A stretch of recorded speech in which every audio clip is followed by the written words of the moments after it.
Other than his own staff, is it true? Could it possibly be true that wherever he goes, people say they love him?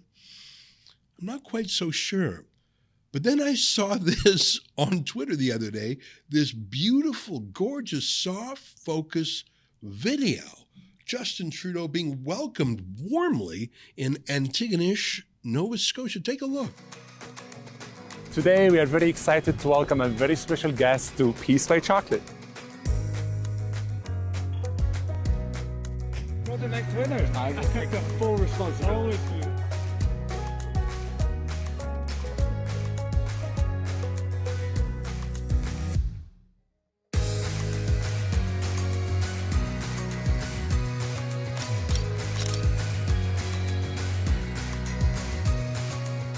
Well, you heard it there. That young man is excited to welcome a very special guest. That's a great video, high production values, beautiful camera, nice editing. I don't know if you noticed, but the public was shooed out of the store. It was basically the owner and his staff. There was this moment where some members of the public were on the other side of a plate glass window. They weren't allowed in. So that was published to the internet by Peace by Chocolate. But I'm pretty sure that that video would have been shot by Trudeau's Prime Minister's office. So that's curious to me. Were the assets of the federal government and the Canadian government used to make a promo video for this chocolate company? And the answer is, of course they were. And by the way, Trudeau published something similar on his Twitter feed at the same time. And you can see that here. He says, Tarek's story represents the best of Canada. He came to Nova Scotia in 2015 as a Syrian refugee. He hoped to rebuild his family's chocolate business here. And yesterday, I visited him and his wife, Mila, at their Peace by Chocolate store on the Halifax waterfront, one of their 2 locations. I think the timing of this little love affair on Twitter is not coincidental. I mentioned the by-election earlier and how Muslims are boycotting it because they want Trudeau to be more pro-Hamas. But who is Peace by Chocolate? Who is that Tarek Had guy? That's his name. Well, luckily there's a movie about him. So here, watch the first half a minute or so of the movie trailer. You must be Tarek. Oh! Is it that cold? That's Canada, hun. Welcome to Antigonish, your new home. How's she going by, eh? Where's the town? This is the town, bud. I want you to move our sponsorship to Toronto. It's this or a camp in Lebanon. And we'll do whatever we can to help, but in 12 months' time, you're going to be on your own. He was the best chocolatier in Syria.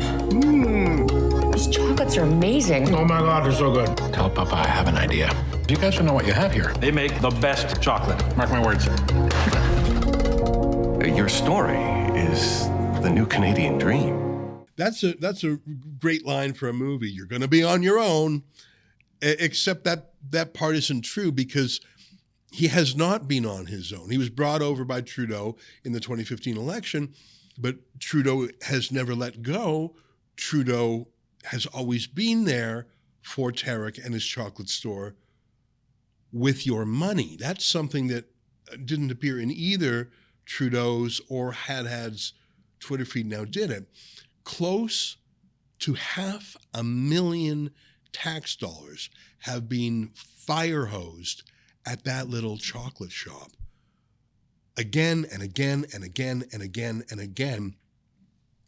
It's not a high-tech company. It's not something critical like a health company or housing. It's just a little retail store selling chocolate, and that's almost $500,000 in free money to a Syrian migrant to open up a retail shop. It must be nice. With $500,000, you can pretty much be the worst businessman in the world, and that will pay for your staff. Now, do you see why Trudeau had such a friendly greeting? Oh, and Had knows how Trudeau works. I think we all know how Trudeau works. Trudeau needs his cut. He'll take his commission. Look at this.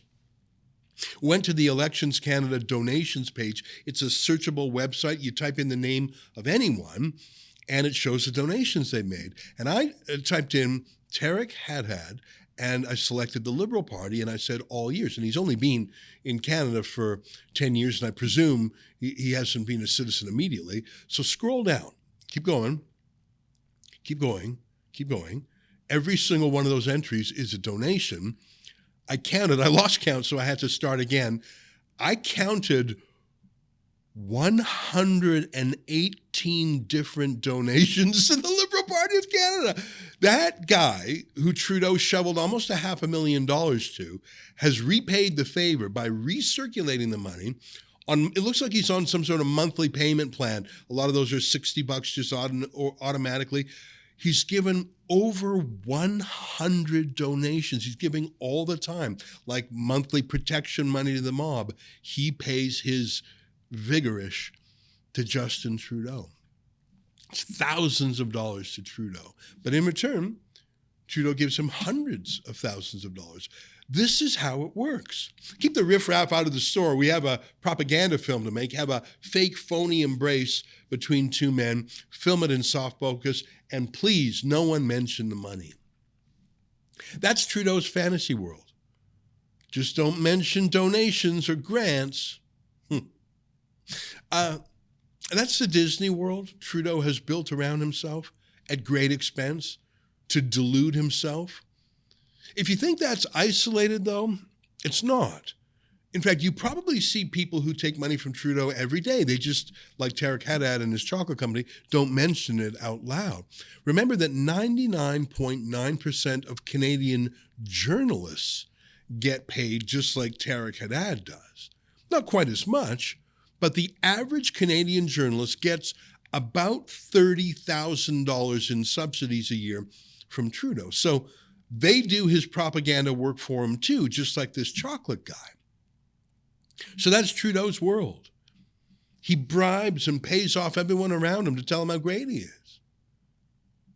But also on Twitter a couple of days ago, let me show you the real world, because there's not enough money to bribe everyone.